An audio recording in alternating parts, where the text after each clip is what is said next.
जय श्री कृष्णा, राधे राधे। आप सभी भक्तों को आंवला नवमी की बहुत बहुत शुभकामनाएं। तो गाइस, आज मैं आंवला नवमी की कथा में जो गणेश जी की कथा होती है वो मैं सुनाने जा रही हूँ। आप सभी को आप ध्यानपूर्वक सुनिए और हाथ में फूल ले लीजिए। तो गणेश जी की कथा में जब लक्ष्मी नारायण का विवाह हो रहा था तो लक्ष्मी नारायण के विवाह में गणेश जी के लिए सबसे आगे नहीं रखा गया था। सभी लोग काम में इतने बिजी हो गए थे, सभी देवी देवता, कि गणेश जी को भूल ही गए थे। और सभी लक्ष्मी नारायण के विवाह में बहुत ही उत्साह से शादी विवाह का प्रोग्राम हो रहा था और लक्ष्मी नारायण की शादी धूमधाम से हो रही थी। गणेश जी के लिए किसी ने निमंत्रण नहीं दिया। गणेश जी कहने लगे, लो हमको तो किसी ने पूछा ही नहीं, तो कोई बात नहीं। बेचारे चुपचाप बैठे थे गणेश जी। अब नारायण जी अपनी सवारी पर जब जा रहे थे सिंहासन पर बैठकर, तो नारद जी कहने लगे कि ये तो बड़ा अपमान हुआ। तो गणेश जी कहने लगे कि ऐसा नहीं होना चाहिए था। फिर उनके चूहों को आदेश दिया और चूहों ने जमीन को खोखला कर दिया। जमीन खोखली हो गई और नारायण जी अपने रथ पर जा रहे थे, रथ उनका धंस गया। बाराती उनके सब धंसने लगे जमीन पर। तो सभी लोग कहने लगे, ये क्या हुआ, जमीन तो खोखली हो गई, अब कैसे बारात आएगी लक्ष्मी जी के घर द्वार पर। सभी परेशान हो गए। फिर वहां से एक भक्त निकला, उसने कहा, भैया तुम मेरा ये रथ जरा हाथ लगा दो और हाथ ये रथ को जरा सा उठा दो कि नारायण का रथ सही से चलने लगे। तो उसने कहा कि जय विनायक महाराज की जय। तो उसने कहा, विनायक महाराज की जय क्यों बोले? बोले, सारा काम करने से पहले, कोई भी काम यदि करते हैं शुभ मुहूर्त में, तो सबसे पहले गणेश जी का ही नाम लिया जाता है। बिगर गणेश जी के नाम के बगैर कोई काम पूरा नहीं होता है, अधूरा हो जाता है। जब विनायक महाराज का नाम लिया तो सभी लोग कहने लगे, जय गणपति बापा की। तब उनको याद आई कि लो, गणेश जी को तो पूछा ही नहीं। फिर गणेश जी के लिए उनको बुलाया गया, उनका प्रथम पूजन किया गया, उनकी से प्रार्थना की, तब माफी मांगी। तब लक्ष्मी नारायण की बारात जो थी आगे बढ़ी और विधि विधान से लक्ष्मी नारायण का विवाह हुआ। और सभी लोग, सभी देवी देवता बड़े उत्साह से लक्ष्मी नारायण का विवाह में सम्मिलित हुए और खूब धूमधाम से मनाया गया। तो जैसे गणपति बापा की पूजा करने से लक्ष्मी नारायण के व्रत चलने लगा और शादी संपन्न हुई, इसी तरीके से गणेश जी का कोई भी पूजा में, पाठ में, जो भी आप शुभ काम करना चाहें, सबसे पहले गणेश जी का नाम अवश्य लें। और यदि गणेश जी का नाम नहीं होगा जिस जगह, उस जगह वो काम सफल नहीं माना जाता है और वो कार्य सिद्ध नहीं होता है। तो सब बोलिए भक्तों, जय गणपति बापा की जय, बापा मौर्या की जय, विनायक महाराज की जय, रिद्धि सिद्धि की जय।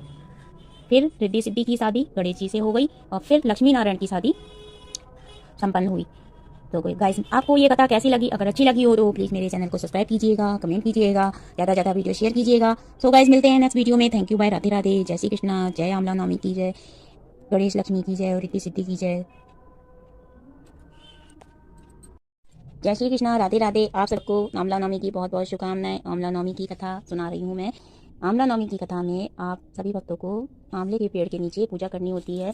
तो सारी बहनें जो हैं वो आंवला के पेड़ के नीचे जाती हैं अपना पूजा का सामान लेके। तो दीपावली में जो खीले, खिलौना, पूड़ी, 9 पूड़ी बनती हैं और गौर के लिए पूड़ी बनती हैं 4, और लड्डू, आटे के आंवले से विधि विधान से सिंदूर से और सुहाग का सामान चढ़ा के और कच्चा सूत से बांध के, अगर आपके पास नहीं है तो कलावा से भी आप फेरी ले सकती हैं। तो 9 फेरी लेनी होती हैं। तो आंवला नवमी की कथा मैं गाइस आप सभी के लिए सुना रही हूँ। आंवला नवमी की कथा है कि एक राजा थे और उनकी रानी थी। उनके 7 पुत्र थे और 7 पुत्र की विवाह हो गया था। विवाह होने के बाद 7 बहुएं आई उनकी। तो बहुओं में से बड़ी बहू जो थी वो सास जो थी रानी, तो वो पूजा पाठ करती थी। बिगर आंवला दान किए वो कुछ भी अन्न खाना ग्रहण नहीं करती थी। तो बड़ी बहू ने उस सास से कहा कि आप तो रोज आंवला सोने के पुण्य करती हो और ऐसे तो खजाना खत्म हो जाएगा। तो रानी ने राजा से कहा, तो राजा ने कहा, चलो कोई बात नहीं, तुम चांदी के आंवले दान में दियो। तो उसने चांदी के आंवले दान में देने लगी। दूसरी बहू ने कहा कि चांदी के आंवले अगर आप पैसे देंगी तो चांदी का खजाना खत्म हो जाएगा, तो आप चांदी के खजाना खत्म कर देंगी। तो दूसरी बहू ने भी मना कर दिया। तो दूसरी बहू का भी कहना माना, तो राजा से कहा, तो चांदी का भी बंद कर दिया। ऐसे तीसरी बहू ने पीतल के आंवले दान करने लगी, तो पीतल के आंवले भी दान करने से मना कर दिया तीसरी बहू ने। चौथी बहू ने लोहे के आंवले दान करने लगी रानी, तो लोहे के आंवले भी बंद करवा दिए। फिर पांचवी बहू बोली, फिर वो स्टील के आंवले दान करने लगी, तो फिर वो उसने कहा कि स्टील के आंवले भी बंद करवा दिए पांचवी बहू ने। छठी बहू ने कहा, फिर उसने भी बंद करवा दिए आंवले दान करने के लिए। ऐसे करके 7 बहुओं ने मना कर दिया कि मेरा खजाना खत्म हो जाएगा और आप तो रोज दान करती हो। बगीचे से सारे आंवले खत्म कर दिए, सोना चांदी खत्म कर दिया। तो राजा रानी बहुत परेशान, तो कहें क्या करें, जब बताओ मेरे राज्य में ही हमारी इज्जत नहीं है तो हम इसमें रह के क्या करेंगे। तो राजा और रानी अपनी निकल गए जंगल में जाके वहाँ पर अपना कुटिया बना ली और 7 दिन हो गए भूखे भूखे रहते हुए। तो उन्होंने कहा कि जब तक कि हमको आंवला दान नहीं करेंगे तब तक कि हम कुछ खाएंगे पिएंगे नहीं। फिर लक्ष्मी नारायण का व्रत होता है। ये लक्ष्मी नारायण ने कहा कि अगर मेरा भक्त अगर इतना दुखी है और अगर आंवला दान नहीं करेगा तो ये मर जाएगा, और दान नहीं करेगा तो ये खाएगा नहीं खाना। तो उन्होंने फिर जब वो सो रहे थे तो सवेरे उनको महल वगैरह को बनवा दिया लक्ष्मी नारायण ने, और खूब सुंदर सा, खूब राजपाट, बाग बगीचे, नौकर चाकर, सब हो गया। सवेरे आँख खुली तो देखा राजा रानी ने, अरे ये तो बहुत चमत्कार हो गया, लक्ष्मी नारायण ने तो बहुत चमत्कार कर दिया। तभी उन्होंने आंवला दान करे और दान करने के बाद उन्होंने अन्न जल ग्रहण किया और 7 दिन के बाद खाया पिया और खूब धूमधाम से आंवला नवमी मनाने लगी। उधर उनकी बहुएं बहुत दुखी रहने लगी, जो राजपाट सब छिन गया तो वो एक एक पैसे के लिए परेशान हो गई और कुछ खाने पीने को नहीं उनके पास। तो छोटी बहू बोली कि क्यों ना नौकरी करे। नौकरी करने के लिए वो एक राजा के यहाँ पहुंची, जो उसके ससुर और सास थी वहाँ पर। तो वहाँ पर सास के यहाँ नौकरी करने लगी। तो सास के यहाँ जब नौकरी करने लगी तो सास ने तो पहचान लिया, बहू नहीं पहचान पाई। फिर उसने देखा कि वो जब बाल काट रही थी तो उसके मत्थे पे मस्सा था। तो मस्सा देखा तो कहने लगी कि ऐसे ही मेरी सास के भी मस्सा था।